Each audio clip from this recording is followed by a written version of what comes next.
भगवान श्री कृष्ण 16 कलाओं से संपन्न थे, फिर भी सिर्फ राधे राधे क्यों? मुझे लगता है भगवान कृष्ण जैसा योद्धा न धरती पर पहले कभी हुआ है, न आज है, भविष्य में होगा या नहीं, ये मैं नहीं कह सकता हूँ, क्योंकि भगवान कृष्ण ने कहा है संभवामि युगे युगे, मैं हर युग में आऊंगा। इतने महान अवतार भगवान श्री कृष्ण, जिन्हें 16 कलाओं से संपन्न कहा जाता है, जब मैं लोगों से सुनता हूँ राधे राधे, तो मुझे लगता है कि उसमें उन्होंने भगवान कृष्ण को तो याद ही नहीं किया।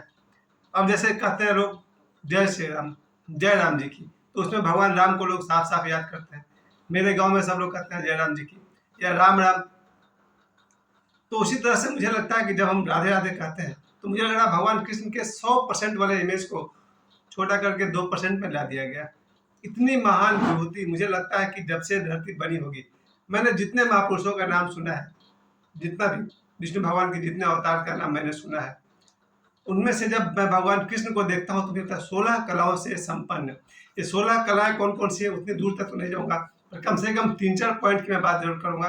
आज के युग में भी मुझे लगता है युद्ध कला की आवश्यकता हर युग में रही है, और मुझे लगता है भगवान श्री कृष्ण जैसा योद्धा धरती पर कभी कोई नहीं रहा। और अगर महाभारत का युद्ध भगवान कृष्ण को लड़ना पड़ता, तो शायद उनके लिए मामला 15 मिनट का था या 18 मिनट का था, 18 दिन का नहीं था। वैसे भी कई योद्धा थे जो महाभारत के युग में कहते थे कि एक दिन में युद्ध को खत्म कर सकते हैं। आपने बहुत सारे योद्धाओं का नाम सुना होगा जो उस समय घटोत्कच थे, और कौन कौन थे ना जो कि एक दिन में महाभारत के युद्ध को समाप्त कर सकते थे, जो बाद में खाटू श्याम के नाम से भी जाने गए। ऐसे ऐसे वीर योद्धा थे जो महाभारत के युद्ध को एक दिन में समाप्त कर सकते थे। वैसे ही भगवान श्री कृष्ण इतने बड़े योद्धा थे कि पूरे युद्ध को शायद 18 मिनट में खत्म कर देते। इतने बड़े योद्धा को हम लोगों ने बहुत छोटा कर लिया कि हमारे घर में लड्डू गोपाल है, उनको नहवाना है, उनको मच्छरदानी लगाना है, उनको ऐसे करते। मुझे लगता है कि इतने बड़े विभूति को हम लोगों ने बहुत छोटा में ले लिया।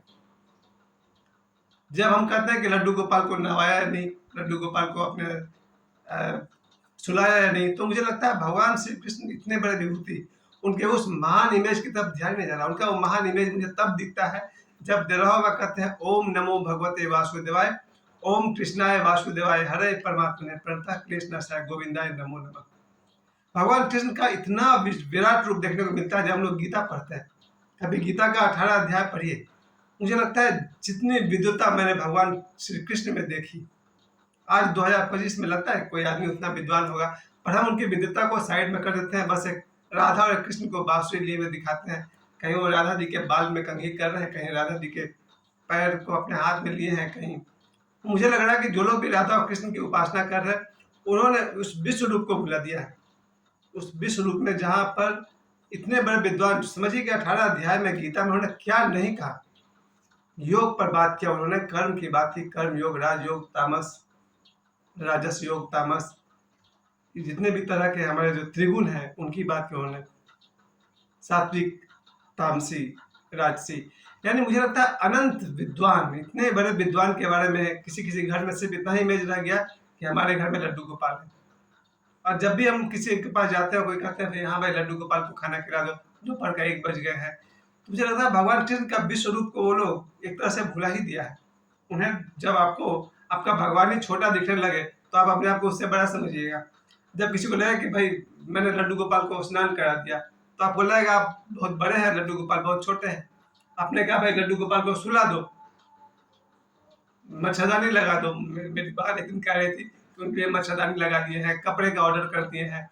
तो अगर आपको लगता है कि आप लड्डू गोपाल को सुला रहे हैं, कपड़े पहना रहे हैं, तो आपके लिए वो इमेज छोटा हो गया। और मेरे लिए कृष्ण का वो रूप, विश्व रूप, जहाँ भगवान श्री कृष्ण एक बार मुंह खोले थे अपनी माँ के सामने कि बच्चे ने मुंह में धूल ले लिया है, तो जब उनको यशोदा मैया ने कहा मुंह खोलो, तो उन्हें विश्व रूप दिखाई पड़ा। ये है मेरे कृष्ण। यह जहाँ अर्जुन कहते हैं महाभारत के युद्ध क्षेत्र में कि भगवान अगर आपका वो रूप मेरे द्वारा देखने योग्य है, तो मुझे दर्शन कराइए अपने विश्व रूप का। और तब भगवान श्री कृष्ण ने कहा था, हे अर्जुन, तुम मुझे अपने इन चक्षुओं से नहीं देख पाएगा, मैं तुम्हें दिव्य चक्षु देता हूँ। वही दिव्य चक्षु से भगवान कृष्ण ने अपना जब रूप दिखलाया, तो अर्जुन को दिखा और संजय को दिखा। उस रूप की हम लोग पूजा करते हैं। जैसे मैंने कहा भगवान श्री कृष्ण 16 कलाओं से संपन्न है। मैंने उनमें से एक बात की, उनकी विद्वता की। वैसा ज्ञान, वैसा ज्ञानी व्यक्ति, मुझे गीता पढ़ने के बाद, चूंकि मैं गीता बचपन से आज तक पढ़ता रहा हूँ, जितना उन्होंने बोला है उससे कितने अनंत गुना ज्यादा वो जानते थे। भगवान श्री कृष्ण महाविद्वान, और हम उनको बहुत छोटे में कहते हैं राधे राधे। भगवान श्री कृष्ण की आप युद्ध कला की बात जैसे मैंने आपसे कही कि कोई भी धरती पर योद्धा रहा होगा, सवाल ही नहीं कि भगवान कृष्ण उनसे हार जाएंगे। इतने बड़े योद्धा को हम लोगों ने बहुत मिनिमाइज कर दिया, भूल ही गए कि हमारे सामने जहाँ भगवान कृष्ण कहते हैं मैं शस्त्रधारियों में श्री राम हूँ। अगर सनातनी के सभी भगवान को आप एक जगह जोड़ दें, ब्रह्मा विष्णु महेश, भगवान राम, सूर्य चंद्रमा, उन सब को आप जोड़ देंगे तो एक भगवान श्री कृष्ण बनेंगे। तो जैसे मैंने आपको पहली बात कही उनकी विद्वता, दूसरी बात मैंने कही उनका युद्ध कला, वैसा युद्ध कला और वैसी राजनीति आप सोच भी नहीं सकते हैं। जब भगवान श्री कृष्ण ने सबसे पहले उनका टारगेट में थे कंस, क्योंकि कंस भगवान कृष्ण के अनेक भाइयों को मार चुका था। जरा सोचिए, जिस बच्चे के 6 भाइयों को मार दिया गया हो या 7 भाइयों को मार दिया गया हो, क्या उसको कृष्ण भगवान छोड़ेंगे? नहीं छोड़ेंगे। भगवान कृष्ण के टारगेट में था कंस, और उन्हें कंस का वध किया। और कंस का ससुर था जरासंध, उसे बहुत तकलीफ थी, मगध का राजा था कि मेरे दामाद कंस को मारने वाला कृष्ण को मैं छोड़ूंगा नहीं। और उसने मथुरा पर बार बार आक्रमण किया, और इस आक्रमण के जवाब में भगवान कृष्ण और बलराम बाकी सभी सैनिक को तो मार देते थे, जरासंध को छोड़ देते थे। जरासंध बचकर निकल जाता था, अगली बार फिर किसी और एंटी कृष्णा वाले लोगों से दोस्ती कर लेता था जो कृष्ण के विरोधी थे, और एक बार फिर सेना लेकर आता था। भगवान कृष्ण फिर युद्ध करते थे और उसके सैनिकों को मारते थे, पर जरासंध को छोड़ देते थे। जरासंध वापस फिर भाग गया, वो तीसरी बार फिर हो गया और कृष्ण विरोधी राजाओं से दोस्ती किया और फिर हमला किया मथुरा पर। भगवान कृष्ण ने फिर युद्ध किया और जरासंध के साथ जितने लोग थे उनको मार डाला, जरासंध को छोड़ दिया। पर अजीब बात थी कि जब जब जरासंध अनेक बार उसने मथुरा पर अटैक किया है, हमला किया है, और बार बार वो भगवान कृष्ण के विरोधी राजाओं से दोस्ती करता था, उन राजाओं के साथ आता था और कृष्ण उस राजा को मारते थे, उसके सैनिक को मारते थे, जरासंध को छोड़ देते थे।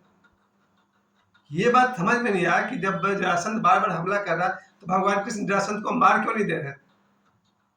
बलराम ने पूछा कि केशव, मुझे समझ में नहीं आ रहा कि तुम बार बार जरासंध को छोड़ क्यों रहे हो, उसके साथ जो राजा आ रहा है उसको मार देते हो, उसके जो राजा के सैनिक है उसको मारो, जरासंध को क्यों छोड़ रहे हो। तब भगवान कृष्ण ने कहा कि भैया वो मेरा काम बड़ा आसान कर रहा है, वो बार बार मेरे अन्य दुश्मनों को लेकर आ रहा, इसी बहाने में उसके सारे दुश्मनों को मारते जा रहा हूँ। अब इसी को मार देंगे तो कल को मेरा दुश्मन ला नहीं पाएगा ना। अगर मैंने जरासंध को मार दिया तो उसी कहानी यही खत्म। नहीं मारते हैं कि वो जाएगा फिर किसी कृष्ण विरोधी को लाएगा, उसको कल फिर मारेंगे। तो ऐसा युद्ध नीति करने वाले भगवान श्री कृष्ण, मुझे नहीं लगता कि जो भगवान कृष्ण से युद्ध नीति और राजनीति सीखनी पड़ेगी सभी को। वैसा योद्धा मेरी दृष्टि में भगवान कृष्ण जैसा कोई भी नहीं।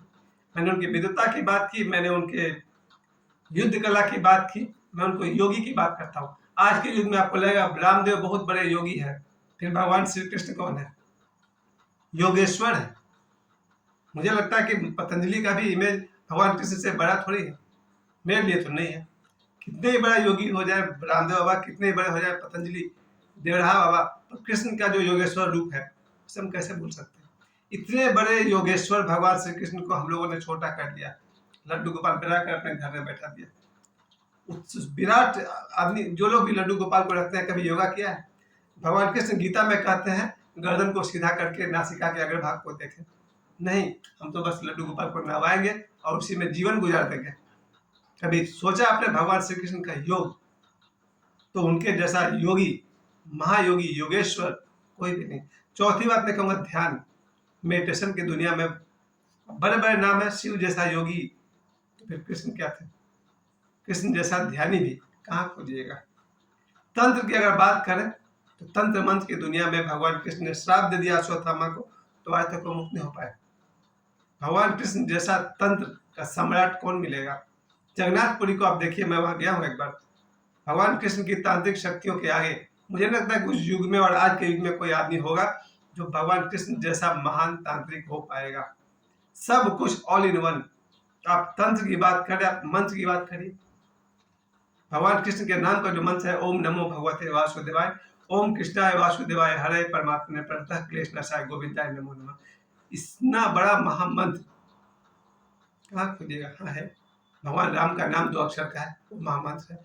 लेकिन भगवान कृष्ण, जिनका नाम ही महामंत्र है, इतने बड़े इमेज को हमने सिर्फ छोटा कर लिया कि राधा के साथ कृष्ण रास रचा रहे हैं। हमने भगवान कृष्ण के 100% के इमेज को छोटा करके 2% का कर लिया। मैंने सिर्फ 3-4 गुणों की बात की। भगवान कृष्ण जैसा विद्वान कोई नहीं, भगवान कृष्ण जैसा योद्धा कोई नहीं, भगवान कृष्ण जैसा योगेश्वर कोई नहीं, भगवान कृष्ण जैसा ध्यानिक कोई नहीं, भगवान कृष्ण जैसा तांत्रिक कोई नहीं, और अल्टीमेटली भगवान कृष्ण जैसा प्रेमी कोई नहीं। साधुओं का, मानव का सबसे बड़ा प्रेमी कोई है तो भगवान श्री कृष्ण। इतने महान भगवान श्री कृष्ण को मैं कोटि कोटि प्रणाम करता हूँ। जय श्री कृष्ण।